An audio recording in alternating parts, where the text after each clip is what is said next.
천사가 아브라함을 찾아왔고 롯을 또 찾아왔습니다. 18장에는 세 명의 사람이 아브라함을 찾아왔습니다. 한번 살펴볼까요? 18장 1절에 보면 눈을 들어 본즉 사람 셋이 맞은편에 서 있는지라 그가 그들을 보자 곧 장막문에서 달려가 영접하고 몸을 땅에 굽혔습니다. 아브라함이 세 사람을 맞이했습니다. 그리고 오늘 읽은 19장에는 롯이 소돔성에서 두 사람을 맞이합니다. 롯이 먼저 아브라함이 천사를 맞이하는 장면과 롯이 천사를 맞이한 장면의 차이점을 한번, 천사가 사람의 모습을 하고 왔습니다. 그건 지난주에도 아브라함에게 찾아온 사람의 모습은 잠깐 살펴보았지만 어떤 차이가 있었나요? 우선 첫째로 제일 눈에 띄는 게 여기는 세 사람입니다. 세 사람이 찾아왔고 여기는 두 사람입니다. 같은 물인데 한 사람은 어디 갔을까? 그건 좀 이따 살펴보고요. 그 다음에 또 어떤 차이가 있습니까? 18장에 아브라함은 낮입니다. 낮에 또 장막 문 앞에, 그러니까 자기 집 현관 앞에 앉아 있었다는 겁니다. 장막 문에 앉아 있다가 찾아온 세 사람을 만났고, 롯은 어디에 있다 만났나요? 19장에 보면 성문에 앉아 있었습니다. 성문에, 소돔 성문. 그러니까 저 도시 어기까지 나가 있었다는 겁니다. 거기 있다가 천사를 맞이했습니다. 둘 다 이제 유대인의 율법에 따라 손님이 오면 집안에 들이고 제일 먼저 발 씻을 물을 내놓고 요리를 준비해서 대접을 하고 그렇게 합니다. 아브라함이 이 세 사람 보고 우리 집에 들어오십시오. 4절을 18장 4절을 보면 3절 뒤에부터 지나가지 마시옵고 물을 조금 가져오게 하사 당신들의 발을 씻으시고 나무 그늘에서 쉬소서. 떡을 조금 가져오리니 당신들의 마음을 상쾌하게 하신 후에 지나가소서. 당신들이 종에게 오셨음이니이다. 그랬더니 그들이 이르기를 내 말대로 그리하라. 그래서 아브라함이 급히 가서 물을 갖고 오고 또 떡반죽을 해서 떡을 대접하고 송아지를 잡고 요리하고, 여호와 하나님이신 줄 아는 겁니다. 지금 아브라함이 천사와 여호와께서 여기 임하셨다 아는 겁니다. 그리하겠다. 집에 오십시오. 초대에 바로 응했습니다. 그런데 롯 사건 19장에 보니까 2절에 보면 종의 집에 들어와 발을 씻고 주무시고 일찍 일어나 갈 길을 가소서. 그랬더니 한밤중인데도 뭐라고 했습니까? 우리가 거리에서 밤을 새우리라. 안 가겠다는 겁니다. 거리에서 밤을 새우리라. 이렇게 말하는 차이가 있었습니다. 마지막으로 방문 목적을 한번 보겠습니다. 아브라함에게 온 이 세 사람, 이 사람은 어떤 목적을 가지고 왔습니까? 아브라함에게 주 목적은 좋은 소식을 전해주려고 왔습니다. 무슨 소식입니까? 어디에 나오냐면 음식을 먹고 난 다음에 9절, 18장 9절에 그들이 아브라함에 이르되 내 아내 사라가 어디 있느냐 대답하기를 장막에 있나이다. 그랬더니 그가 이르시기를 내년 이맘때 내가 반드시 내게로 돌아오리니 내 아내 사라에게 아들이 있으리라 하시니 사라가 그 뒤 장막문에서 들었더라. 그리고 지난주에 본 듯이 사라가 속으로 웃었습니다. 하나님의 약속이 다시 선포됩니다. 14절에 보면 여호와께 능하지 못한 일이 있겠느냐 하셨습니다. 그냥 애를 하나 뚝 주시지 내년 이맘때 오겠다는 건 뭡니까? 지금쯤 한두 달 안에 임신할 거다. 그러니 99세 영감과 영감이라는 표현을 쓰면 죄송합니다. 99세 청년과 90세 처녀가 그 신혼댁은 아니고 사라댁이 아기를 잉태할 것이다 그랬더니 허허 웃는 거예요. 부부 생활도 끊어지고 생리도 끊어지고 안 한 지 지금 이 나이에 어이가 없어서 웃는데 여호와께 능치 못할 일이 있겠느냐. 약속의 아이가 생길 것이다 하는 약속을 확인하러 기쁜 약속, 기쁜 소식, 잉태 소식을 전하러 오신 겁니다. 여기에는 이 두 사람이, 이게 세 사람 아니고 두 사람이라고 나왔습니다. 뭐 하러 왔습니까? 19장에 한번 살펴보겠습니다. 몇 절에 나오느냐 하면 13절에 보면 그들에 대한 부르짖음이 여호와 앞에 크므로 여호와께서 뭐 하려고? 이곳을 멸하시려고 우리를 보내셨나니 우리가 멸하리라. 멸망시키는 사명을 받고 멸망시키기 위하여 이곳에 왔다는 겁니다. 임무가 멸망입니다. 자, 이렇게 이제 차이가 있습니다. 근데 우선 하나씩 한번 살펴보겠습니다. 여기는 세 사람인데 여기는 왜 갑자기 같은 일행인데 두 사람이 됐을까요?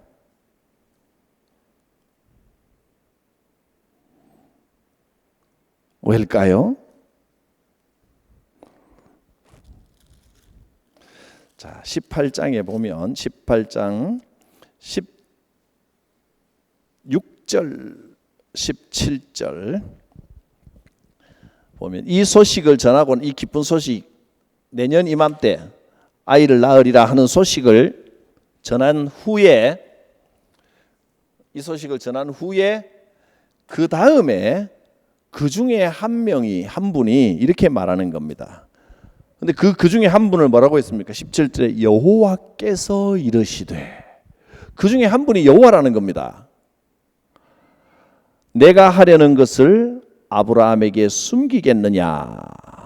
그리고 그가 말하는데 이 그 중에 한 분이 여호와신지 아니면 이들이 말하는 것은 여호와 하나님의 말씀이기 때문에 천사의 말을 여호와께서 이르시되 이렇게 적었는지 보통은 여호와의 사자가 이렇게 말을 하는데 여기는 그냥 여호와께서 이르시되라고 하는 것은 이 중에 한 명이 여호와 하나님이시라는 겁니다. 하나님이 사람의 모습으로 하나님이 곧 그 사람이 곧 하나님은 아닌데 천사도 영적인 존재요 하나님도 영적인 존재인데 이 큰 일을 행하시기 위하여 이 천사의 모습이 아니라 사람의 모습으로 나타나신 겁니다. 그렇게 보는 것이 제일 합당합니다. 그리고 아브라함이 이제 그 여호와께 50명, 45명, 40명 중보 기도를 합니다. 이후에 이제 중보 기도 사건이 아브라함의 중보 기도가 이어지고요. 그리고 난 다음에 이 일행이 이제 이런 일들이 일어나는데 이 다음이 아니고 이런 일들이 일어나는데 여기서 요 앞에 기쁜 이 소식을 다 전하고 중보기도 사건이 있기 전에 몇 절이냐면 16절에 보면 그 사람들이 일어나 소돔으로 향하고 그 사람들이 누굽니까? 아브라함을 찾아왔던 세 사람 중에 이 두 사람은 롯에게로 소돔으로 가고 한 분은 여호와셨던 겁니다. 한 분은 여호와 하나님이 아브라함과 남아서 이 대화를 하고 이 두 사람은 이리로 갔습니다. 하나님께서 그 예수님은 그 성자 하나님으로서 이 땅에 오신 하나님이지만 가끔은 하나님이 인간의 모습으로 현현할 수도 있구나라고 하는 것을 깨닫게 됩니다.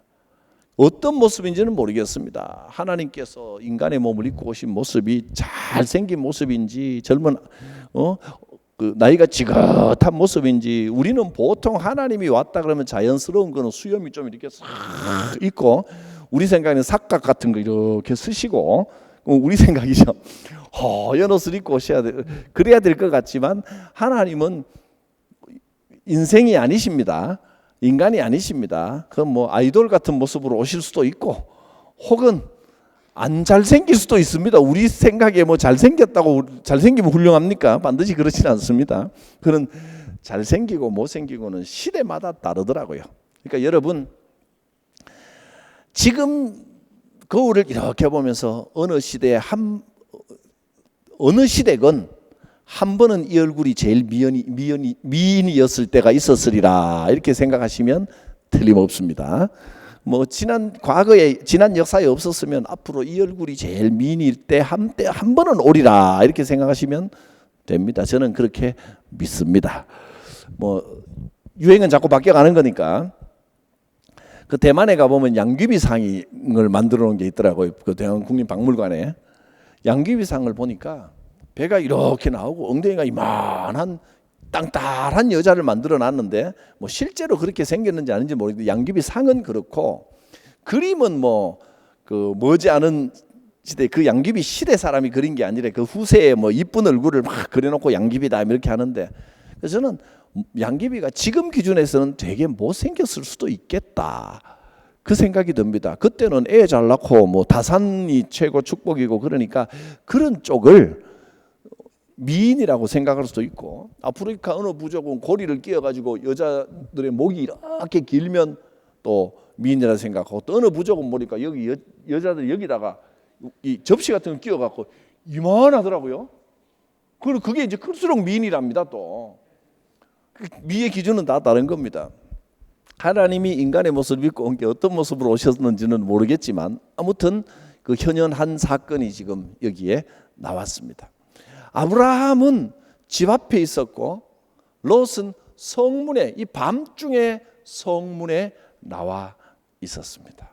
외국 사람들이 서울에 와보고 제일 신기하고 놀라운 게 뭐냐, 뭐 여러 가지가 있겠지만 많은 사람들이 동의하는 게 서울은 밤 10시, 11시가 돼도 가게가 문을 안 닫는 게 너무 좋답니다. 12시까지도 어떤 데는 새벽에 가도 먹을 수 있고 사 먹을 수 있는 데가 있다. 뭐 그런 데가 다 술집이겠지만은 뭐 음식점, 술집 이런 데가 열려 있는 게 너무 신기하다는 거예요.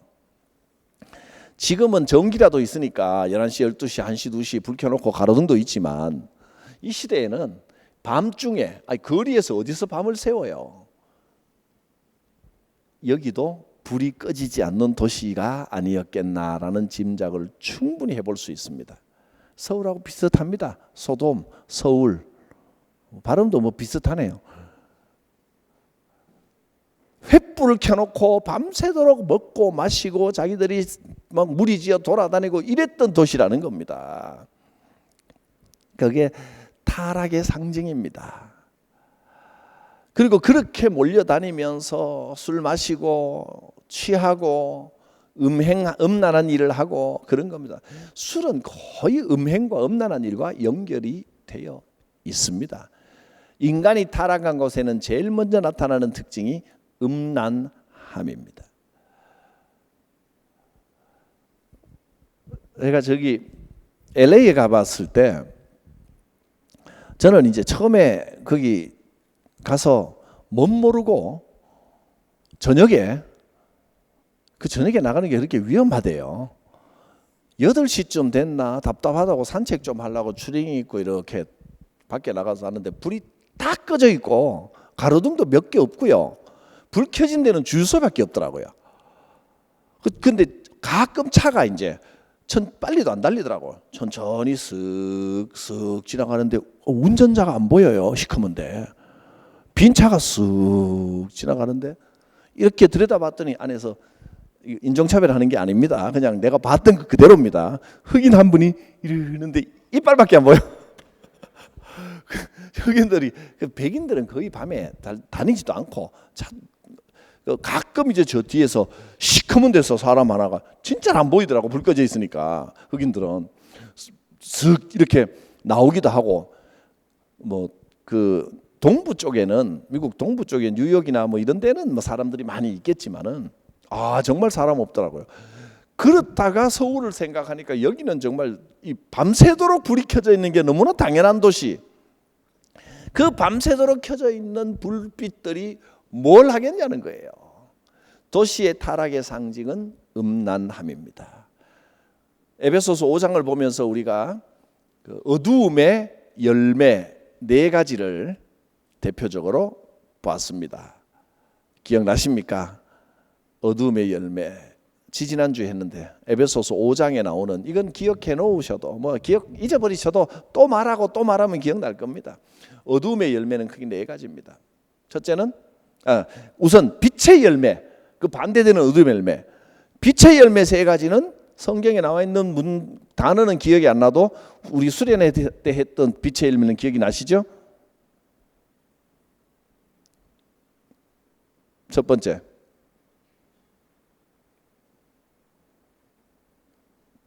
큰일 났네. 마지막은 말. 그건 기억나시죠? 본, 또 본, 종, 섬김. 첫째. 마지막은 말. 두 번째는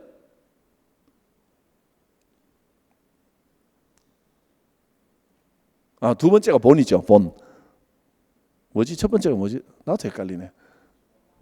영. 첫 번째가 영, 그죠? 영적으로 그 섬김이, 그 영적 가치를 가지고 섬기는 삶을 살아라. 그 다음에 두 번째가 본이 되라. 세 번째가 말. 그렇습니다. 그럼 어두움의 열매 4가지.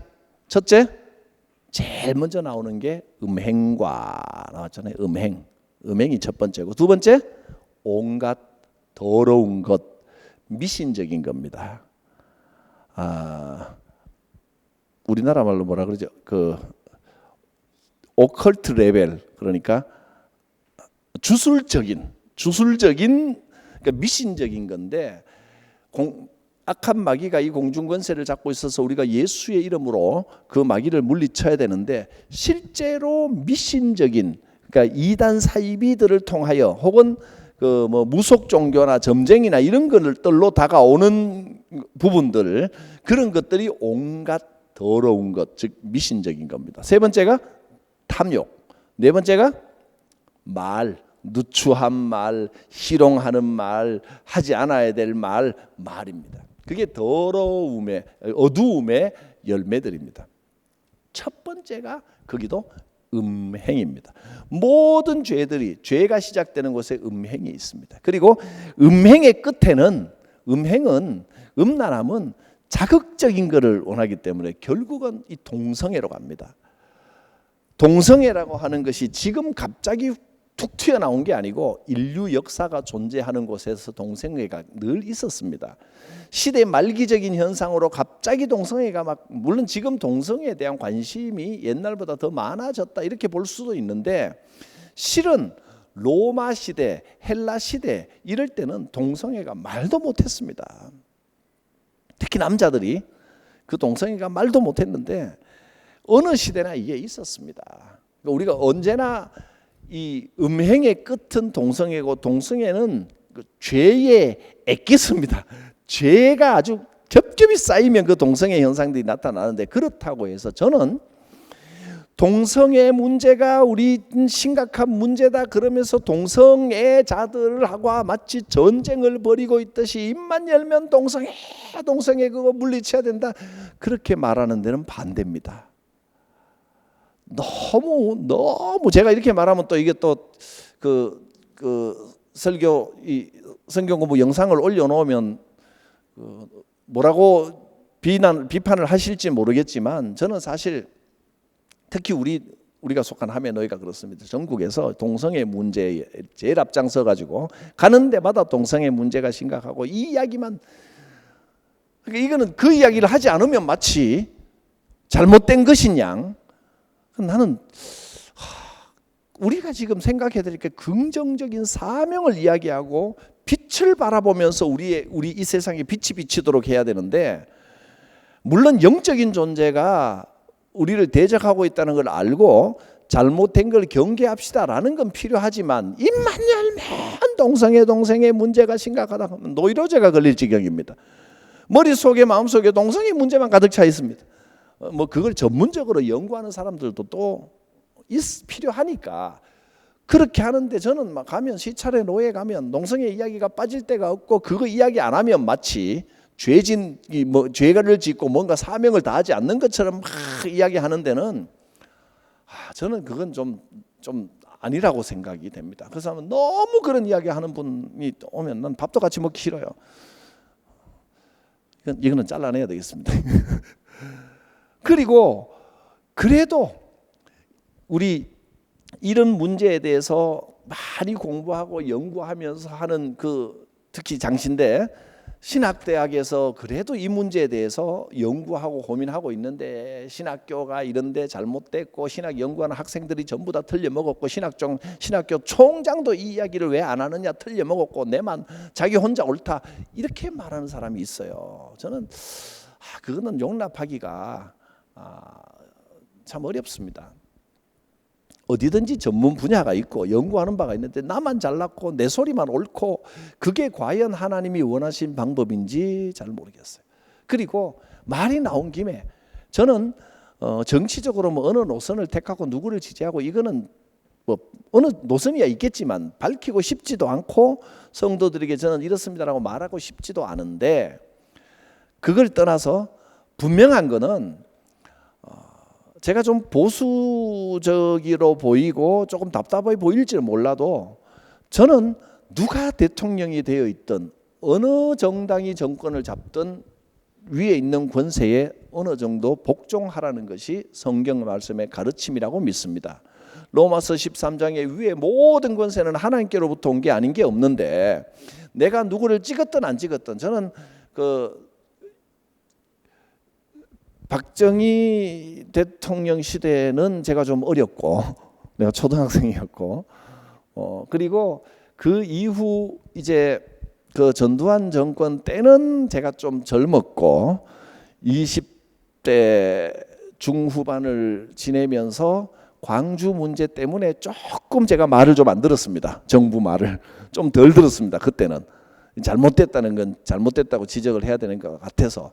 그러나 그래도 민주정부가 들어오고 이게 군사정권으로 쿠데타를 일으킨 세력이 아닌 한, 김현상 정부가 뭐 전두환 정부하고 어떻게 타협을 했고, 그거는 정치적으로 그건 정치 안의 문제고, 어쨌든 선거를 해서 그게 완전 부정선거가 아닌 한은 내가 그분을 안 찍고 다른 분을 찍었더라도 대통령이 되고 나면 기본적으로 순종적인 마음을 가져야 된다고 저는 믿습니다.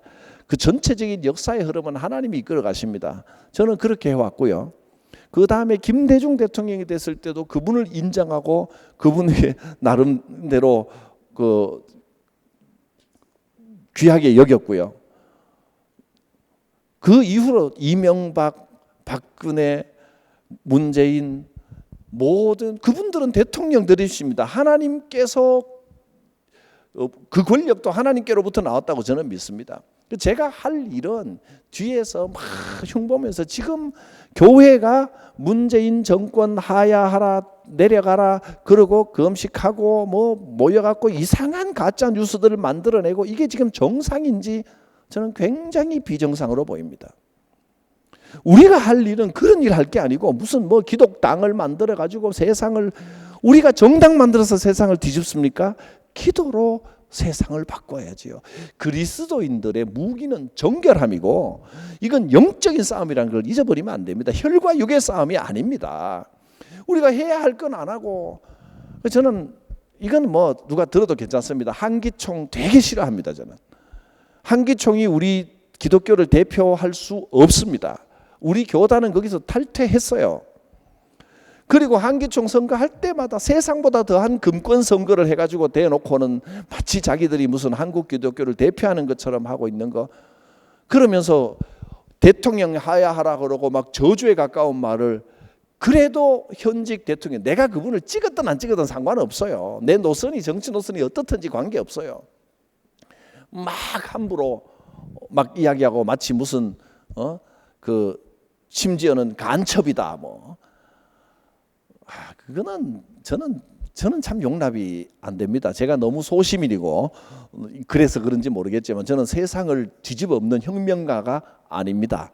저는 개인적으로 그렇고 성경은 그렇게 가르치신다고 믿고요. 우리는 어디서나 하나님이 원하시는 정의를 가지고 정의감을 가지고 있되, 그러나 정말 세상 정부 자체가 정면으로 하나님을 반박하고 그 하나님 섬기는 것을 예배를 핍박한다면 저는 목숨 걸고라도 싸워서 내 신앙을 위해서 싸우겠지만, 그거 아닌 일에 무슨 뭐 기독교가 반공하는 데가 기독교입니까? 물론 공산주의 싫습니다만은 우리의 사명은 반공이 아닙니다. 기도하는, 세상을 위해 기도하고 선교하는 일이지. 어떻게 그거를 밥 먹고 그 일만 하는 것이 과연 옳은가? 그리고 교회가 좋고 나쁘고를 떠나서 대통령을 가지고 막 이름 불러대며 막 욕하고 그게 과연 옳은가? 그런 분은 분명히 제가 설교 좀 못하면 뒤에서 김강석이 저 XX 막 이럴 거예요. 집에서 부모가 하는 게 마음에 안 든다고 자녀들이 엄마 이름 불러가며 XX하고 욕하는 게 그게 과연 옳습니까? 그게 과연 하나님이 원하시는 거냐고 생각해 보라는 거예요. 가정이나 나라나 교회나 다 하나님이 다스리는 기본적인 하나님의 나라가 반드시 일치하진 않지만 그 권세가 하나님으로부터 왔다고 볼 때, 그리고 이 나라도 이 세상도 세상 정부도 우리가 거룩하게 바꾸어 나가야 할 대상들입니다.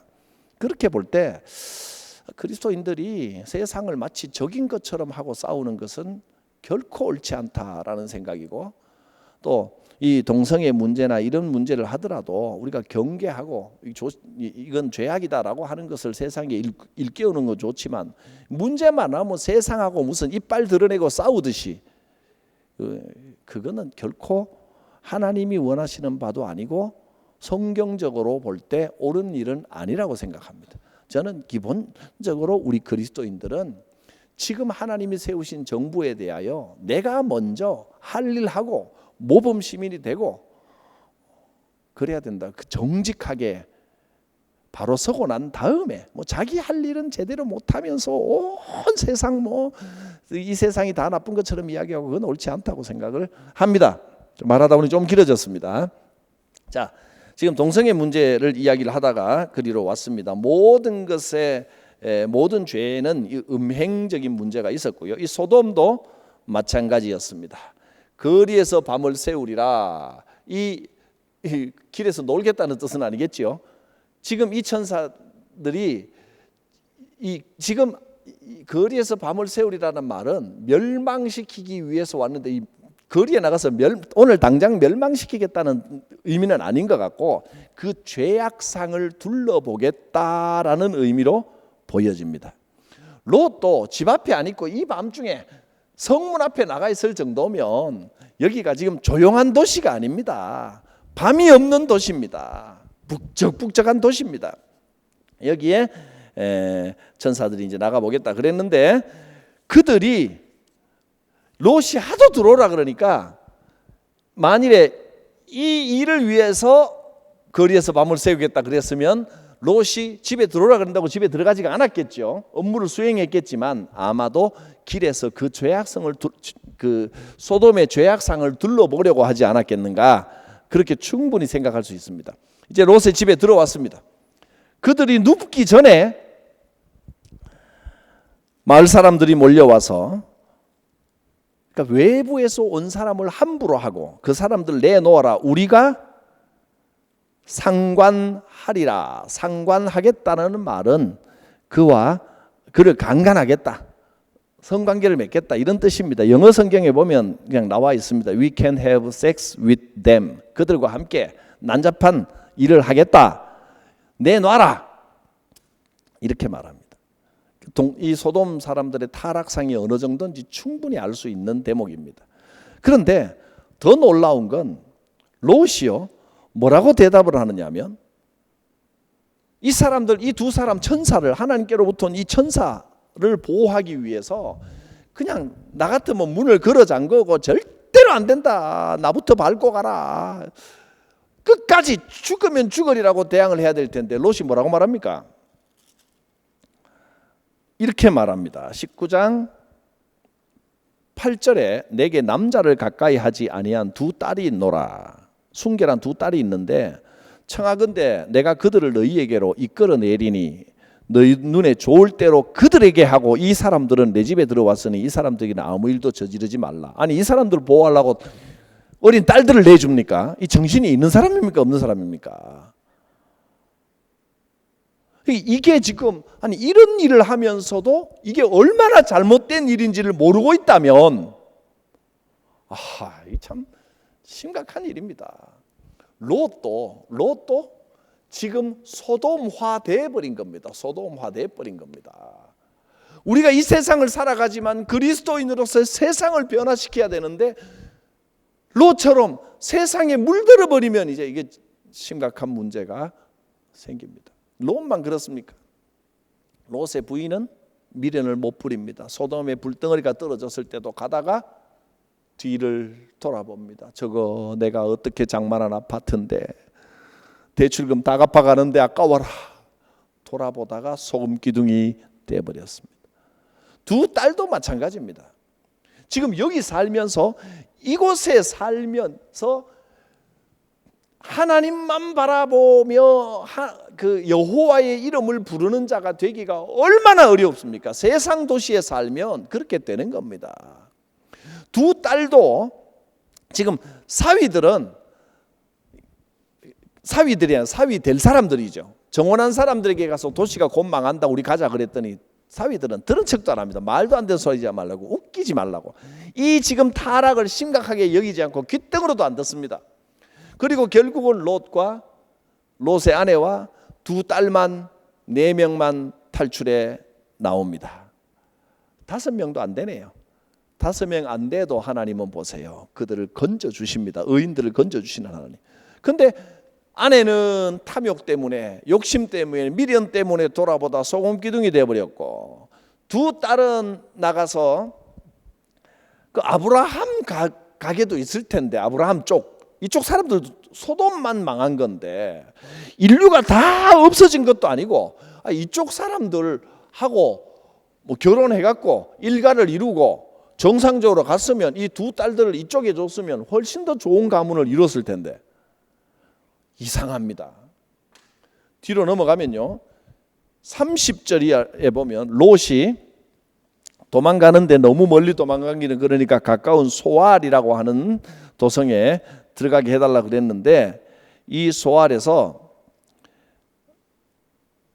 두 딸과 함께 롯이 소알에 거주하기를 두려워하여 두 딸과 함께 소알에서 나와 산에 올라가 거주하고 그 두 딸과 함께 굴에 거주하였더니, 기어이 또 그 충격이, 트라우마가 컸던 모양입니다. 굴에 들어가 살았습니다. 그 다음에 큰 딸이 작은 딸에게 이르기를 우리 아버지는 늙으셨고 온 세상의 도리를 따라 우리의 배필된 사람이 이 땅에는 없으니 우리가 우리 아버지에게 술 마시게 하고 동침하여 우리 아버지로 하여금 후손을 이어가자. 이 지금 뭐가 어떻게 돌아가는 이야기입니까? 이거는 정말로 뒤죽박죽입니다. 그러니까 이 딸들이 옳고 그름에 대해 여기서 살면서 이 순결함, 그다음에 어떤 뭐 성적으로 깨끗해서 이런 개념 자체가 없습니다. 지금 그 자체가 아무런 문제가 안 되는 겁니다. 그래서 이방 족속 모압과 암몬 족속이 생겨납니다. 이 모압과 암몬은 지금도 후손들이 남아 있는데 계속해서 이스라엘을 괴롭히는 족속 중에 하나가 됩니다.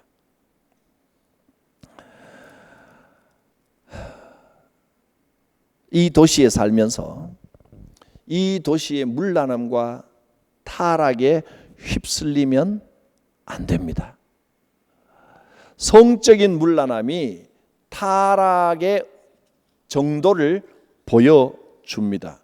우리가 살고 있는 이 서울이라고 하는 도시는 얼마나 어느 정도 타락한 도시겠습니까?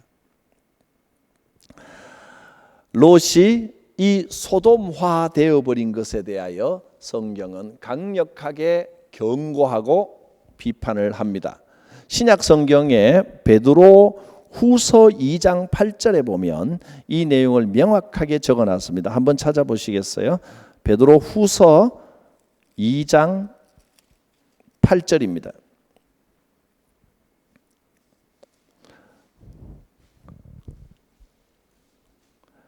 읽어보겠습니다. 8절 같이 시작. 이는 이 의인이 그들 중에 거하여 날마다 저 불법한 행실을 보고 들으므로 그 의로운 심령이 상함이라.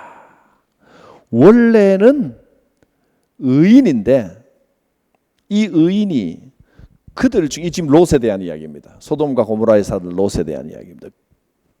이 의인이 그들 중에 거하면서 날마다 그 불법한 행위를 자꾸 보니까 의로운 심령이 상하여, 영적으로 상하여 약해지고 죽었다는 겁니다. 인간은요 다 그런 존재입니다. 자꾸 보면 습관이 돼버리고 죄도 자꾸 접하면 익숙해져 버립니다.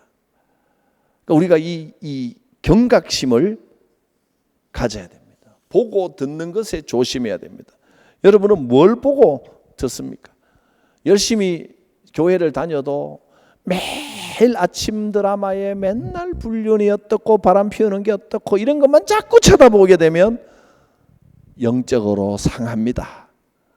그거 좀 아예 보지 마라 라고 하면 제가 너무 잔인합니까?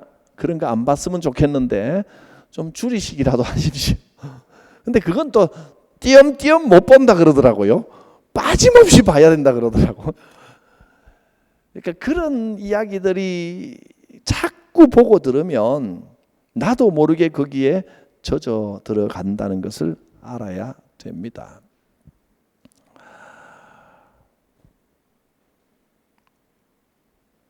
한번 잘못 길들여지고 답습이 돼버리면 그냥 거기에 묻혀버리면 죄라고 하는 사실 자체도, 감각 자체도 잃어버릴 수가 있습니다. 그러니까 여기서 예배드리고 찬송하고 말씀 듣고 하는 것이 힘들 때 이렇게 와서, 저는 참 제 입장에서는 이 더운데 비도 와서 눅눅하고 휴가철에 이 수요일에 여기 와서 이렇게 말씀 들으시는 분이 보면 오신 것만 해도 사실 감동입니다. 너무너무 감동이고 감사하고 자리 지켜주시는 것만 해도 너무 고마운데, 여러분은 뭐 그것과는 별개로 주님 전에 나오는 것이 기쁨이 되시기를 바랍니다. 그게 은혜입니다. 또 여러분이 그렇게 하심으로 가문의 축복이 있을 겁니다. 자, 마지막으로 16절 말씀만 보겠습니다.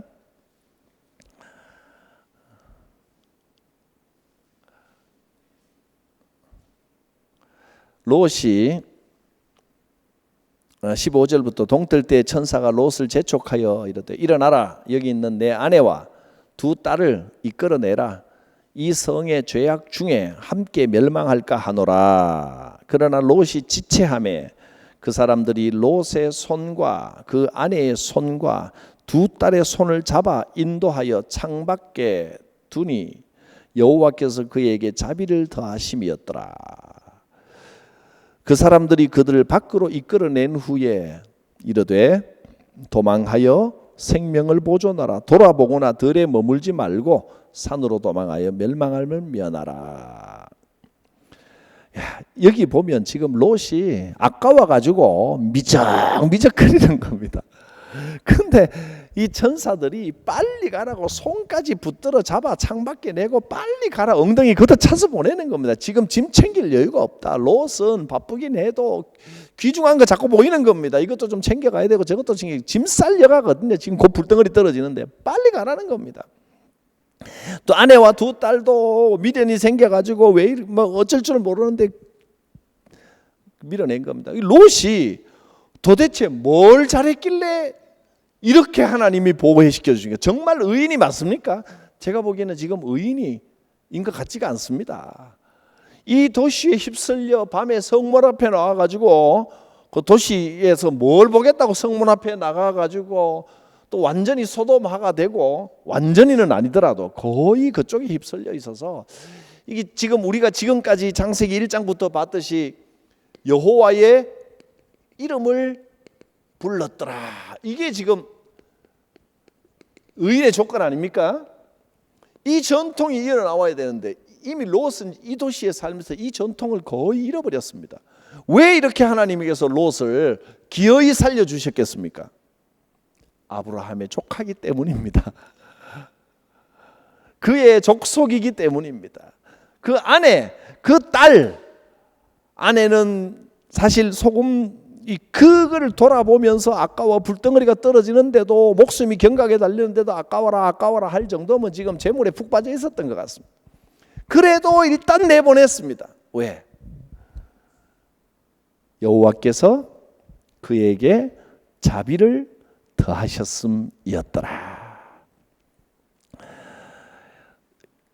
사도행전에 그 빌립보 감옥 사건에 보면 사도행전 16장인가요?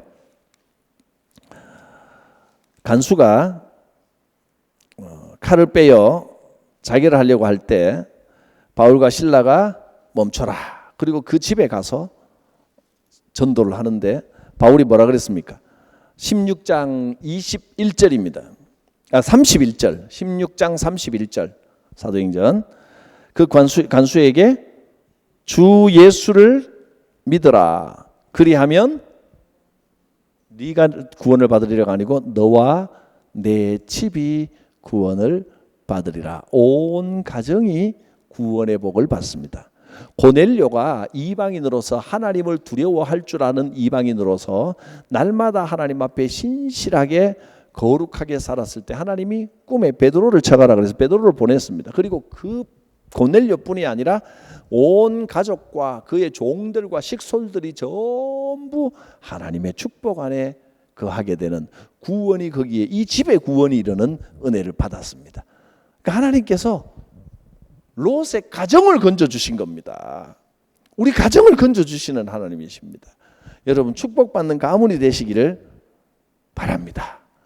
롯은 아무리 봐도 이렇게 하나님이 사랑해 주실 존재가 못 되는 거야. 한 가지 악을 막으려고 동성애라는 악을 막으려고 지 딸을 내주는 인간이 어디 있습니까 세상에. 마음대로 해라고. 참 딸은 또 아버지한테 트라우마 생겼을 것 같아요. 이 아버지가 맞나 지금. 그러니까 이 소돔이라고 하는 도시에 사는 이 롯과 그의 딸들과 부인은 또 그러고 있는데 뭐 하고 있었어요? 그걸 안 말리고 뭐가 그런지 그런지 선악 자체가 뒤죽박죽이 돼버립니다. 하나님 없는 곳의 삶이 이렇습니다. 옳은 게 뭔지 그런 게 뭔지 뒤죽박죽이 돼버리는 삶이 되어버립니다. 소돔화되지 말고 서울화되지 말고 그리스도인의 정체성을 지켜가시길 바랍니다. 거기에 복이 있습니다. 아브라함처럼 아브라함에게 주신 그 은혜와 그 복을 받고 그러니까 자꾸 여러분 남들이 정치 그런다고 정치에 휩쓸려 다니시면 안 됩니다. 우리가 정치의 영향을 받고 정치에 대한 견해도 나름대로는 가지고 있어야 되지만 거기 푹 빠져갖고 휩쓸려 다니면 안 된다는 거예요. 우리는 성도로서 사는 겁니다. 성도로서 이 세상에 살지만 그리스도인으로서 성도로서 사는 것이라는 게 분명해야지. 성도가 무슨 무슨 성도도 촛불 집회 할 수 있죠. 성도도 태극기 집회 할 수 있는데 성도들이 가가지고 한쪽에는 촛불 집회한다, 한쪽에는 태극기 집회한다 그래갖고 거기 장로님, 집사님, 권사님들이 서로 양쪽에서 만나봐요. 저 우리 권사님인데, 저 우리 집사님인데 그러고 막 불러가라 그러고 뭐. 아이고, 나는 그거 너무 앞장서지 않았으면 좋겠어요. 그를 위하여 기도하는 것이 우리의 일이지. 실제로 이 한국 교회가 기여한 것은 우리가 구국 기도회를 하면서 함께 모여 정말 진심으로 나라를 위해 기도하며 이 나라를 끌어왔지, 우리가 무슨 기독당 만들어 가지고 지금 해왔습니까? 당 만드는 방법은 교회가 하는 방법이 아니라 사회주의 전략이 주로 그 혁명 동지들 만들고 당 만들고, 여러분 우리는 그런 방식으로 하는 게 아닙니다. 그리스도인의 정체성을 가지고 세상을 변화시켜가는 우리가 되시기를 바랍니다. 여러분들이 있기 때문에 아직 소돔처럼 불덩어리는 안 내리고 있습니다. 적어도 10명은 넘습니다. 각 교회 10명은 넘으니까. 또 우리가 이제 높은 데서 이렇게 내려다보면요, 서울 시내 십자가가 얼마나 많은지 모릅니다. 뭔 놈의 교회가 편의점보다 더 많고 뭔 놈의 십자가가 저렇게 많나? 여러분, 십자가 많으면 나쁜 일입니까? 좋은 일입니까? 십자가 많으면 좋지. 그거에 왜 비난받을 일입니까? 그 십자가 한 건물에 십자가 2개씩 3개씩 있고 2개 3개 있으면 어떻습니까? 뭐 책임지라 그랬습니까? 그만 옛날에는 십자가가 없고 예배드리고 싶어도 예배드릴 장소가 없을 때가 많았는데, 중국에는 지금은 좀 덜하지만 한때 그 교회를 세워놔도 목회자가 없습니다. 예배 인도해 줄 사람이 없습니다. 지금은 발에 채이는 게 목회자입니다. 좋은 일입니까? 나쁜 일입니까? 뭐 문제가 있니 어쩌니, 뭐 묵고 사는데 문제가 있니 어쩌니, 그래도요 좋은 일입니다. 좋은 일입니다. 뭐 나쁜 일일 게 뭐 있습니까? 기도하겠습니다.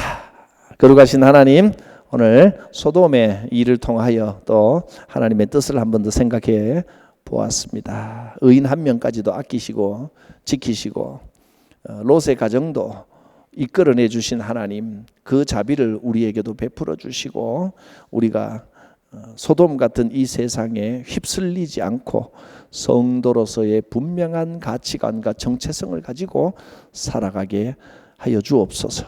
빛의 열매로 영적인 가치관을 가지고 믿는 자의 본이 되며 함부로 말하지 않고 신중하고 또 정결하고 거룩한 말과 행동을 하며 살아가는 우리가 되게 하여 주옵소서. 예수님 이름으로 기도드립니다. 아멘.